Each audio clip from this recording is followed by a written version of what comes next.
It's the 23rd of January 2021. Let's rewind a little.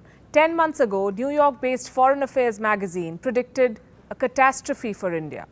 4 months later, the Boston Review called India's Wuhan virus response a quote-unquote humanitarian disaster.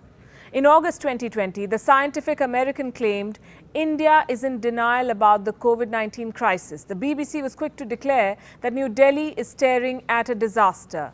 This headline is now 3 months old. The pandemic in India, more than 10 months old. A year and a month have passed since the first case of the Wuhan virus was reported in China. A year and 10 days since the first case was reported outside China.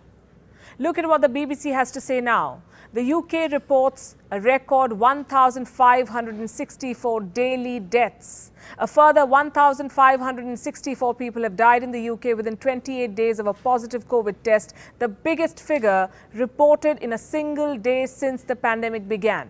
The CNN reports that UK hospitals look like a war zone.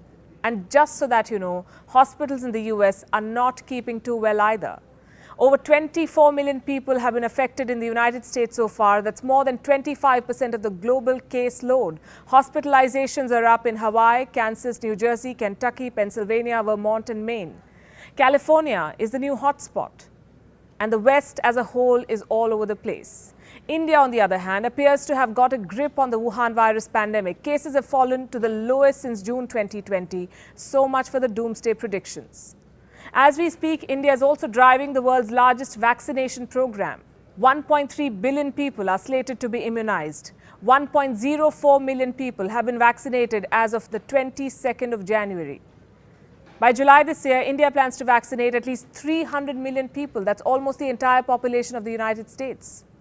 India has trained 200,000 vaccinators, 370,000 team members, ready 29,000 cold storages, and India is not done yet.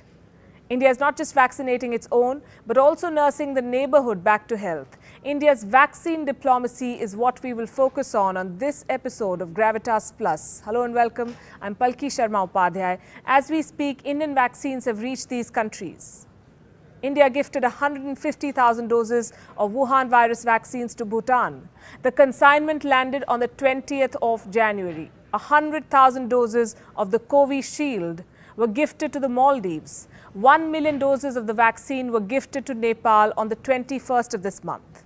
On the same day, an Air India flight carrying 2 million doses of Covishield also landed in Bangladesh. On the 22nd of January, Indian vaccines reached Myanmar, Seychelles, Mauritius, Brazil and Morocco. Myanmar received 1.5 million doses, Seychelles 50,000. All of these were free of cost. Sri Lanka and Afghanistan are next on the list. India is looking to donate around 10 million doses of vaccines. The jabs will cover healthcare providers, frontline workers and the most vulnerable people in these countries. This is India's hashtag, Vaccine Maitri.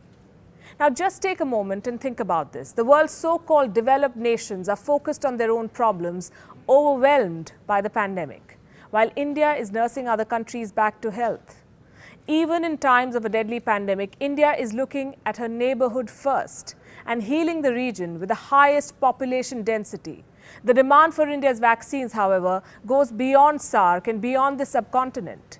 Brazil and Morocco have just received their shipments under commercial agreements. Brazil bought 2 million doses of Indian vaccines, as did Morocco. The UK and Belgium have shown interest in buying vaccines from India.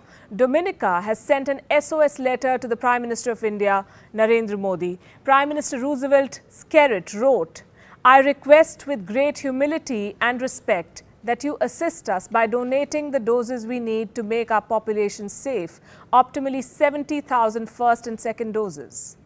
Other developing nations like South Africa, Kenya and Nigeria are looking forward to Indian vaccines, as are many West Asian countries, including Saudi Arabia and the United Arab Emirates. Why is the world interested in Indian vaccines? A, they're cost effective, and B, they're safe. The Moderna vaccine, for example, is expected to cost around $30, Sputnik V around $10. Now compare this to Covishield from India, approximately $6.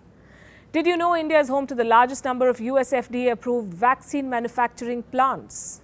Indian firms have a reputation for top-notch standards. if you watch WION, you would know this by now. India is known as the world's pharmacy. Vaccine developers from around the world have been tying up with Indian plants since the beginning of the pandemic. These are some of India's renowned vaccine manufacturers. India's pharma sector caters to 50% of the global vaccine demand, 40% of the generic demand in the United States, and 25% of all medicines in the UK. Indian drugs are exported to more than 170 countries globally. India is also home to the world's largest vaccine manufacturer, the Serum Institute of India. It produces 1.5 billion doses of vaccines every year. The UK's GlaxoSmithKline, in comparison, manufactures 0.69 billion doses. Sanofi from France manufactures 1 billion doses. America's Merck and Johnson & Johnson produce less than 0.2 billion doses every year. The Serum Institute of India is currently manufacturing the Oxford-AstraZeneca Covishield vaccine. It will also supply 200 million doses of vaccines to the COVAX Alliance to distribute vaccines to poorer countries. India is ensuring equitable distribution of vaccines. As India's Prime Minister said, India is ready to save humanity with 2 made-in-India vaccines. India's vaccine diplomacy, on the other hand, will generate goodwill with the world. Bill Gates recently posted this. It's great to see India's leadership in scientific innovation and vaccine manufacturing capability as the world works to end the COVID-19 pandemic. Even WHO Chief Dr. Tedros heaped praise on India. Let me quote, "India continues to take decisive action and demonstrate its resolve to end COVID-19 pandemic as the world's largest vaccine producer. It's well placed to do so."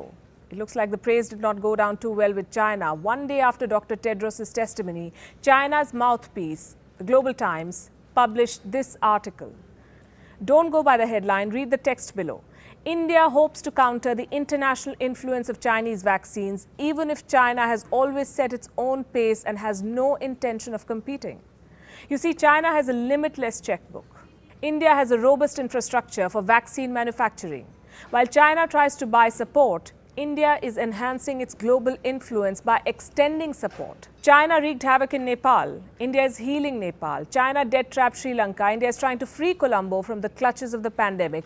China lied to Bangladesh about 110,000 doses of free vaccines. India sent 2 million doses of vaccine to Dhaka for free and without any clauses attached. China haunted the Maldives with repayment notices in the middle of the pandemic. India, on the other hand, is helping the country kickstart its tourism-driven economy by vaccinating the population. It is the first country to offer free vaccines to multiple nations. China had promised free vaccines to Myanmar, Cambodia and the Philippines. Last we checked, it remains just a promise. The truth is, the world is turning away from Chinese vaccines. Like all things Chinese, the developed countries of the West are turning isolationist. India is slowly but surely stepping into a leadership role here and displaying compassion, the kind of which has never been seen before. Look at what Bhutan's Prime Minister, Dr. Lotay Tshering, had to say. It is of unimaginable value when precious commodities are shared even before meeting your own needs, as opposed to giving out only after you have enough.